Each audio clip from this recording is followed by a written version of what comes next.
When I came to Wales as a refugee, I had never been to school. I couldn't read or write. I didn't speak any English. Communication was very difficult. My son born just after I arrived, and I wanted to build a better life for him. So I started learning English. I was nervous at first, but I loved it.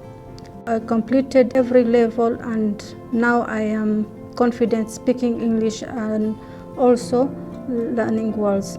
Learning English meant I was building links with my new community in Wrexham.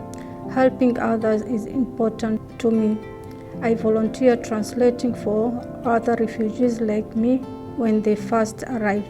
I realized my dream was to become a nurse, so I could help and care for others.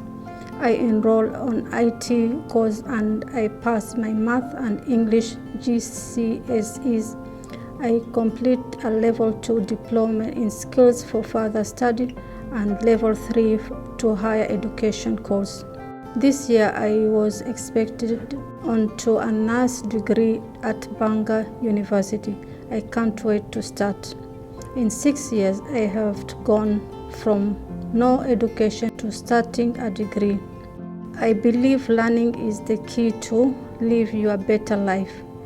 It opens doors and help you change your story.